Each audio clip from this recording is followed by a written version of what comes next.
Yang pertama adalah puasa untuk mahasiswa ya. Yang paling penting adalah kalian jaga sahur. Sahur harus ada. Jangan sahur terlalu cepat. Kata Nabi, sahur yang terbaik itu adalah yang di akhir waktu. Artinya apa? Kita memberi asupan sehingga energi kita itu cukup sampai dengan maghrib nanti. Kalau di waktu kita sekitar 14-15 jam ya. Nah, itu yang harus kalau kita misalnya terakhir sahur jam 1, habis tidur, subuh, bangun itu udah lapar tuh. Perut udah kosong. Nah, itu udah mulai wen-wen tuh, sudah mulai pikiran ada macam-macam. Maka lakukan sahur di akhir waktu jam 4, setengah 5, jam 5. Kalau kita kan di sini jam 5.26 baru subuh.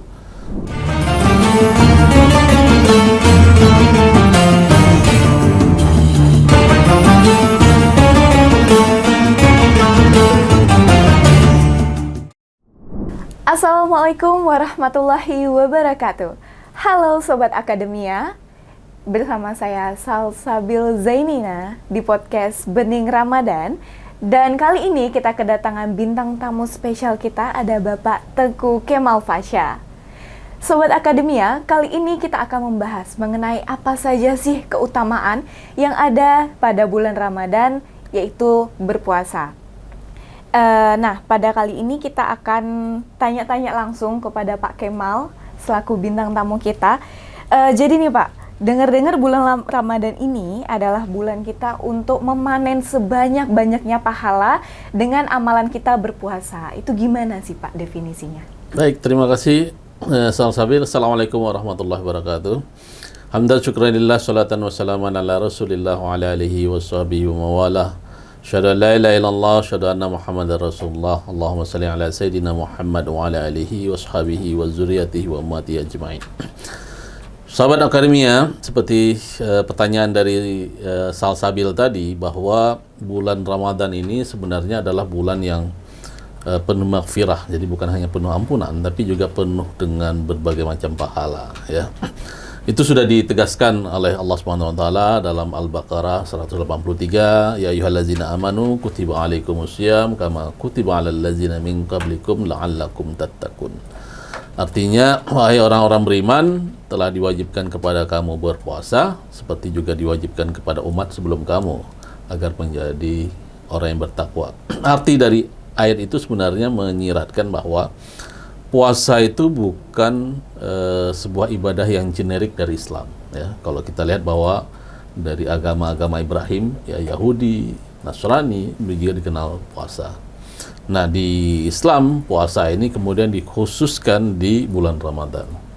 Jadi bulan Ramadan ini menjadi satu momentum yang memberikan banyak upaya introspeksi bagi kita ya, di samping juga berpahala yang besar dari bulan puasa. Dalam hadis Bukhari Muslim disebutkan, man shoma ramadhana imanan wa ihtisaban ghufira lahu ma taqaddama min dzambi. Siapa yang berpuasa di bulan Ramadan ini dengan penuh keimanan dan mengharapkan pahala oleh Allah, maka akan dihapus dosa sebelumnya. Artinya apa? Jadi puasa itu punya momentum untuk mensucikan diri. Kita bisa kembali jernih, kita bisa kembali bening ya, dan kemudian kita menjadi manusia seutuhnya sehingga dosa-dosa kita sebelumnya bisa dihapuskan oleh Allah Subhanahu wa taala. Jadi begitu. Dan banyak dari keutamaan bulan Ramadan ini yang kalau kita kaji itu akan menunjukkan bahwa kita akan rugi kalau sampai meleset atau menghilangkan momentum yang sebenarnya hanya akan ada 1 tahun sekali itu. Oke. Tapi nih Pak, mau berbicara tentang puasa. Puasa ini juga dapat kita lakukan di bulan-bulan lain, tetapi puasa sunnah ya Pak. Puasa Senin Kamis contohnya, begitu ya teman-teman Sobat Akademia. Nah, Salsa pengen nanya nih Pak, apa sih perbedaan antara puasa sunnah yang kita lakukan di bulan lain dengan puasa wajib di bulan suci Ramadan? Karena kan Pak, itu dua hal yang sama-sama membuat kita mendapat banyak pahala, seperti itu Pak. Benar, jadi pertama memang puasa itu kalau kita lihat dari arti secara generik bahasa Arab itu kan artinya imna, jadi menahan diri dari hal-hal yang bisa menunjukkan agresivitas nafsu ya, nafsu lawamah, nafsu untuk makan, nafsu seksual, nafsu amarah ya. Jadi puasa itu salah satu proses menunjukkan bagaimana kestabilan emosional dan psikologikal kita itu bisa terjaga. Jadi tapi yang perlu dilihat adalah bulan Ramadan itu adalah ujiannya. Jadi sedangkan puasa sunat itu adalah kuisnya atau midtermnya, percobaannya ya Pak. Percobaannya. Jadi kita sebelum memasuki bulan Ramadan itu seharusnya juga menguji diri kita sejauh mana kemudian kualitas puasa kita baik. Salah satunya dengan puasa sunnah. Nah, puasa sunnah itu yang kita lakukan di hari-hari biasa. Godaannya juga lebih banyak. Berbeda misalnya bulan Ramadan di Aceh, semua orang harus berpuasa dan kemudian orang tidak bisa ekspresi makan di banyak tempat. Tentu kemudian tantangan berpuasa di Aceh ini agak sedikit lebih besar Pak. Besar, tetapi juga sekaligus juga lebih mudah karena orang semua berpuasa. Bayangkan kalau kita bulan Ramadan di Jakarta ya, ada warung Tegal yang terbuka, begitu ada Indomie, warung Indomie, ya, jadi bisa saja kemudian nyelinap masuk ke dalam warung-warung itu. Tapi kalau di Aceh mau cari makan di mana, jadi itu salah satu yang kemudian terlihat bahwa puasa di Aceh lebih mudah. Tapi juga sekaligus ada tantangannya. Jadi yang paling penting adalah bagaimana kualitas berpuasa kita itu kita tingkatkan terus. Karena puasa ini kan seperti dikatakan di dalam hadis, ini juga adalah salah satu ibadah yang tidak ada riya, itu puasa. Misalnya, kita kan bisa terlihat berpuasa nih. Iya Pak. Tapi siapa tahu di belakang, kan gitu. Jadi nggak bisa kita, misal kalau sholat itu kelihatan. Haji, umrah kelihatan, apalagi di era media sosial, semua orang akan posting di media sosialnya dia lagi haji, lagi umrah. Tapi puasa tidak ada yang tahu. Maka di hadis yang lain disebutkan bahwa kullu amalin ibnu Adam lah illa siyam, ya, fa anna ajzi bihi, ya, fa inna sawma li wa ana ajzi bihi. Jadi dikatakan oleh Allah bahwa semua amalan para keturunan Adam itu untuknya, kecuali puasa. Puasa itu untukku, kata Allah, wa ana ajzi bih, dan saya akan membalasnya. Artinya apa? Jadi puasa ini memiliki relasi dan koneksi yang cukup rapat dengan pencipta kita, dengan Allah. Karena sebenarnya Allah kan menjadikan manusia itu sebagai makhluk yang punya nafsu, ya. Nafsu itu sekaligus juga punya inovasi. Berbeda dengan malaikat. Malaikat ada yang kerjaan cuma ribuan tahun sujud aja. Yang kerjanya untuk menurunkan hujan, itu saja kerjaan. Tapi kalau manusia, dia punya multitasking. Dia punya nafsu yang itu juga bisa menjadi kreativitas, ya. Tapi juga nafsu bisa menjadi alat destruksi, perusak. Jadi di situ terlihat bahwa ketika seseorang itu berpuasa, dia sedang mencoba mengolah spiritualitasnya untuk mendekati dengan nafsul lahud, dengan jiwa ketuhanan, ya, yang maha baik, maha benar, maha lurus, ya, maha sabar. Dan itu yang kemudian menjadi kepentingan kenapa seseorang itu harus berpuasa. Oke. Tapi ini Pak, mungkin banyak ya Gen Z zaman now, atau mungkin mahasiswa juga yang menjadikan aktivitas padat itu alasan untuk tidak berpuasa secara penuh, atau mungkin alasan kesehatannya. Bahkan kalau kita lihat, berpuasa dengan aktivitas itu adalah puasa yang paripurna. Puasa yang isinya habis sahur itu tidur, dan baru bangun nanti menjelang buka puasa atau di asar, itu saja sudah puasa yang penuh kerugian. Bayangkan tubuhnya yang sudah dijejal dengan karbo di sahur, kemudian dia buat tidur, dan itu akan memberikan penyakit. Jadi sebenarnya puasa dengan aktivitas itu adalah puasa yang paling sehat. Sumu tasihu, puasalah kamu, sungguh itu akan menjadi cikal bakal kesehatan. Itu sudah disebut di dalam hadis, ya. Jadi bahwa puasa itu kalau mau sehat, puasa. Kalau kita lihat berbagai macam terapi, misalnya sekarang kita kenal istilah fasting itu kan, intermittent fasting, yang orang mengatur waktu sampai 18 jam tidak makan, ya. Itu kan sebenarnya esensinya puasa. Cuman tidak ada dimensi spiritualnya karena tidak diisi dengan itu. Kita tinggal mengambil intermittent fasting itu, plus dengan berbagai macam latihan spiritualitas dan juga aktivitas tubuh. Oke. Coba kita lihat misalnya pemain bola di Eropa itu ya. Lamine Yamal pemain Barcelona itu berpuasa tuh, anak 17 tahun. Artinya apa? Puasa itu tidak mengurangi aktivitas bioritmik tubuh dan juga akrobatik tubuh. Jadi sebenarnya semakin berpuasa semakin sehat. Salah satu hal yang juga disebutkan dalam puasa itu misalnya salah satu proses terapi orang-orang yang punya potensi kanker itu dengan puasa. Karena ketika puasa itu sel-sel kanker itu menjadi kelaparan sehingga dia tidak bisa berkembang. Dan sel kanker itu mudah sekali tumbuh di tubuh orang yang tidak menahan diri untuk tidak makan, apalagi makan manis-manis ya. Dengan puasa ini kan kita menahan diri dari segala hal, minum Fanta, minum sirup ya. Kalau Salsa biasa buka puasanya dengan apa? Minum es Pak yang penting. Nah itu lagi sebenarnya kurang begitu bagus ya, tetapi Iya Pak. mungkin anak-anak muda boleh lah, tapi kalau seumur saya buka puasa dengan es itu pasti masuk angin, kemudian mencret dan nggak bisa taraweh saya. Iya, Pak. Jadi coba kita ikuti terapi bagaimana puasa yang baik dan itu akan menambah spiritualitas, kemudahan genetik kita karena akan di sel-sel yang lama itu akan dibakar dan orang-orang puasa itu kelihatan pasti lebih muda. Salsa nampaknya sering puasa jadi kelihatan lebih muda dari umurnya. Alhamdulillah iya Pak. Oke baik Pak. Jadi sebenarnya banyak banget manfaat-manfaat dari puasa ini ya Pak.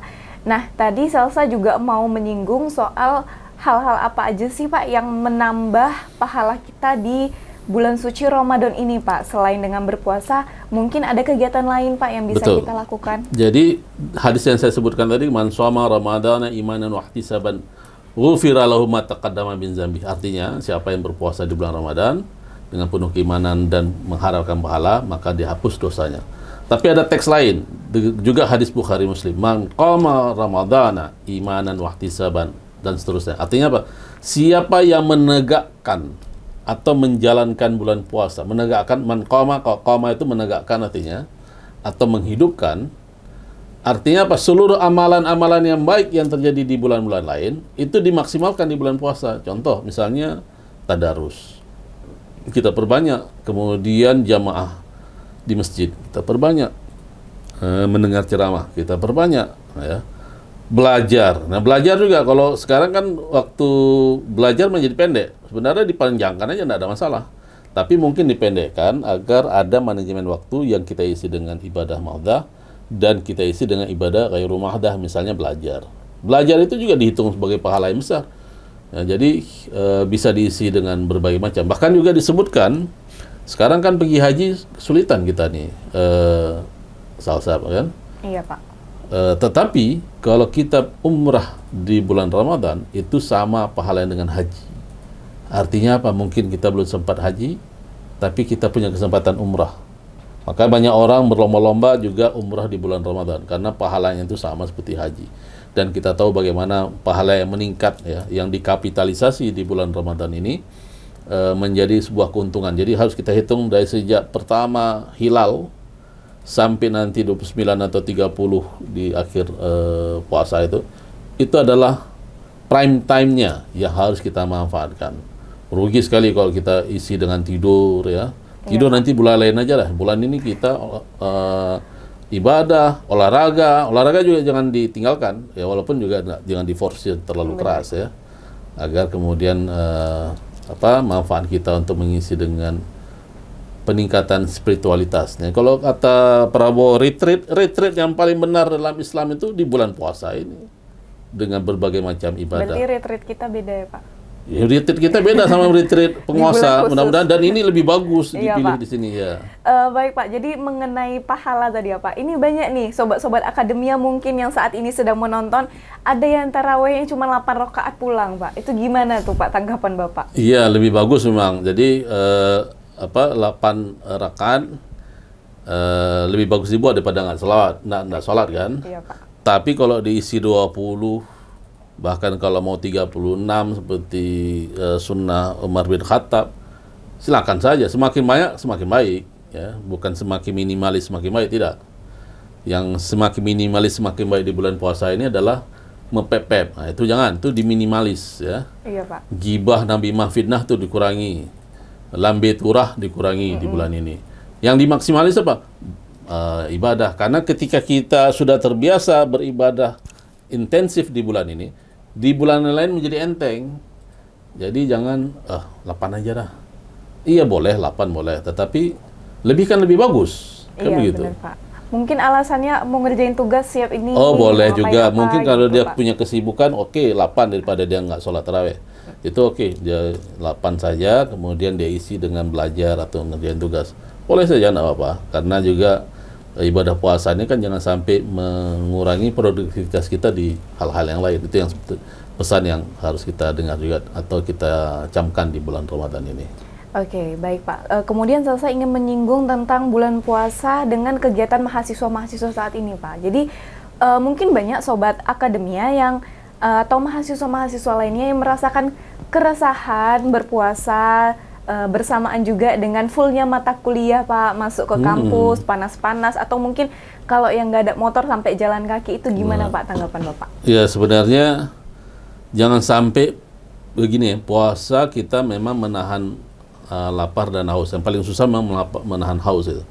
Lapar mungkin bisa kita tahan. Nah, haus itu semakin meningkat ketika misalnya cuaca terik, ya, aktivitas terlalu banyak, ngomong terlalu banyak. Nah, kan saya harus pastikan omongan saya ini tidak sampai 20.000 hari ini, ya. Kalau dikatakan seorang laki-laki itu kan 20.000 kata per hari.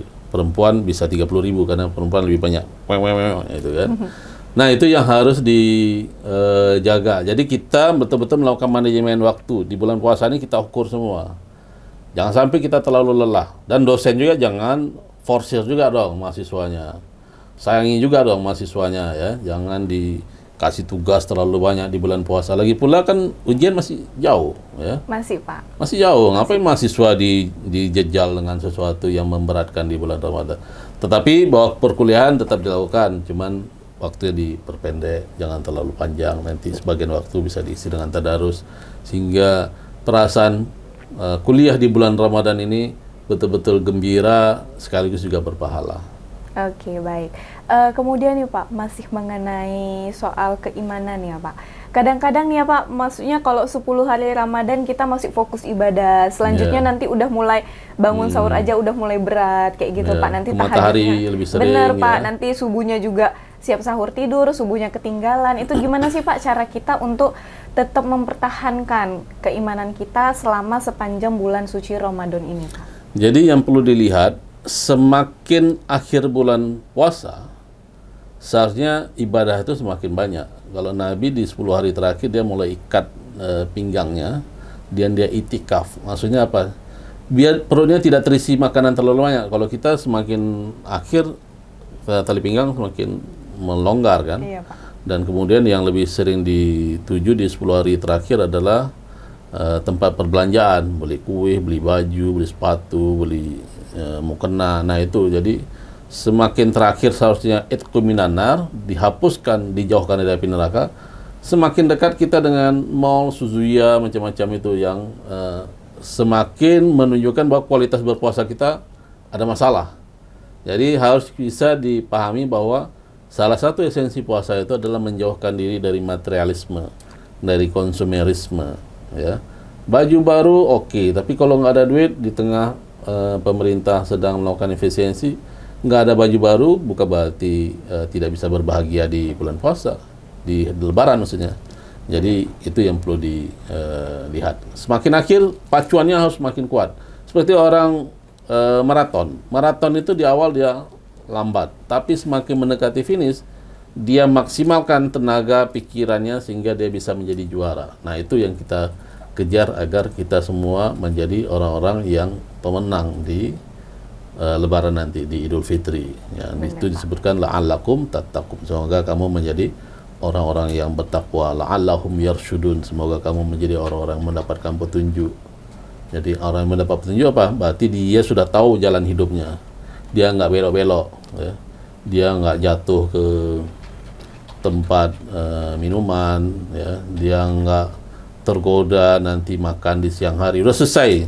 Dirinya itu nggak ada masalah dengan makanan. Ya, masalahnya adalah menjaga dirinya hidup di dunia dengan benar dan mengejar keridhaan Allah di akhir Ramadan. Semoga kita mendapatkan juga Lailatul Qadar. Amin, amin. Kemudian nih Pak Salsa pengen menyenggol juga nih masalah tentang banyak nih yang bilang nih ya Pak, atau di TikTok, di Instagram, puasa tapi nggak sholat sama aja, kayak gitu Pak. Jadi puasa tapi sholat 5 waktunya itu masih bolong-bolong, itu gimana Pak? Apakah pahala puasanya itu tetap full atau tetap berkurang? Atau Tentu tidak. benar? Jadi puasa itu adalah ibadah paripurna. Dia mengikat dari ibadah-ibadah mahdah lain. Contoh apa? Esensi agama Islam itu kan di sholat. Benar. Jadi seharusnya sholat, puasa ini melengkapi sehingga menjadi bersinarlah di bulan Ramadan ini. Tapi kalau puasa nggak sholat, itu perasaan hampa. Ya, kalau saya sendiri juga nggak pas itu. Mungkin waktu-waktu semuda Salsa masih adalah sholat bolong-bolong ya. Tapi di bulan puasa ini, tentu kemudian kita rasa hari biasa ya kita sudah penuh, masa sekarang bolong. Tetapi dia bisa menjadi kemajuan gini, kalau di hari biasa dia nggak sholat ya, di bulan puasa ini dia mulai sholat walaupun bolong-bolong. Nah itu mungkin lebih baik. Ya, berarti ada kemajuan dari yang sebelumnya sholat itu seminggu cuma 5 kali ya, sejak puasa ini dalam satu hari itu mungkin cuma satu waktu dia tinggal. Saya pikir itu juga dikasih apresiasi. Ya, jangan dihina. Berarti sudah ada kemajuan. Cuman jangan di hari biasa sholatnya lebih maksimalis, di bulan puasa semakin minimalis. Nah itu ada sesuatu yang salah dari pemahaman berarti puasa. imannya goyah ya Pak? Iya, jadi juga disebutkan di hadis lain ya. Nabi ditanya, "Ail afdalul amal fi Ramadan?" Qala sadaqah fi Ramadan. Jadi ditanya, apa amalan yang terbaik di bulan Ramadan ini? Kata Nabi, sedekah. Artinya apa? Seluruh penjuru dari kegiatan ibadah itu bisa dilepaskan di bulan Ramadan. Seluruh peluru itu dilepaskan, misil-misil itu, drone-drone dilepaskan di bulan ini. Jangan disimpan. Jadi semua hal, sedekah, kalau punya uang umrah, kemudian salat sunat, tadarus, ya, apalagi. Jadi hal-hal yang baik-baik itu, berkata yang baik, ya, senyum, tabassum sedekah, senyum itu juga sedekah. Jangan muka mukroop, itu. Jadi kayak Salsa ini itu sudah pahalanya banyak tuh, senyum melulu. Masya ya. Allah, Alhamdulillah, makasih Pak. Oke, jadi sobat-sobat akademia, kita tadi sudah mendengarkan banyak sekali manfaat dan keutamaan berpuasa di bulan suci Ramadan ini. Nah, Salsa pengen nih Bapak berikan tips and trick, bagaimana sih cara menjalani puasa yang full selama bulan suci Ramadan ini di tengah padatnya kegiatan aktivitas kita, sobat-sobat akademia mungkin saat ini sedang menjalani mata kuliah yang sangat padat atau ada praktikum dan lain sebagainya. Silakan Pak. Yang pertama adalah puasa untuk mahasiswa ya. Yang paling penting adalah kalian jaga sahur. Sahur harus ada. Jangan sahur terlalu cepat. Kata Nabi, sahur yang terbaik itu adalah yang di akhir waktu. Artinya apa? Kita memberi asupan sehingga energi kita itu cukup sampai dengan maghrib nanti. Kalau di waktu kita sekitar 14-15 jam ya. Nah itu yang harus kalau kita misalnya terakhir sahur jam 1, habis tidur, subuh bangun itu udah lapar tuh, perut udah kosong. Nah itu udah mulai wen-wen tuh, sudah mulai pikiran ada macam-macam. Maka lakukan sahur di akhir waktu jam 4, setengah 5, jam 5. Kalau kita kan di sini jam 5.26 baru subuh. Jadi itu. Yang kedua adalah jangan terfokus tentang makanan. Fokuslah dengan kegembiraan lain. Misalnya, bentar lagi aku kuliah. Aku mudah-mudahan lebih produktif di bulan puasa. Jadi ada upaya untuk mensugesti diri bahwa saya harus lebih produktif di bulan puasa. Bahwa saya tidak loyo di bulan puasa. Lamini amalannya puasa. Ya. 17 tahun tuh. Di Spanyol sana. Jadi itu yang harus kita, ada idola-idola kita, orang-orang yang berprestasi tapi dia tetap berpuasa. Dan jauhkan di kepala kita seluruh stok orang-orang yang berprestasi tidak berpuasa. Itu jangan jadiin contoh. Jadiin contoh adalah umat Islam yang berprestasi, kreatif, aktif di bulan puasa. Itu jadi contoh. Dan yang terakhir adalah tetap gembira. Gembira itu bisa menyebabkan alam akan berdoa ke kita. Semoga nanti di menjelang Ramadan dapat baju baru, entah dari orang tua atau dari pacar ya. Kemudian juga mendapatkan lain-lain ya, dapat THR. Jadi itu bonusnya. Jadi kenapa? Karena kita gembira dan kita bersiap bahwa apapun terjadi kita akan sambut Idul Fitri dengan hati sukacita. Itu yang perlu diingat. Jangan selalu kemudian menjadikan wah ini bulan puasa kuliah, masa kuliah? Nah itu jangan begitu. Iya, Pak. Bulan puasa kuliah dong. Nah itu harus diingat, terutama oleh mahasiswa ya. Dan aktivitas fisik tetap dilakukan, tapi jangan terlalu diforsir. Takut nanti haus buka puasa. Oke, baik.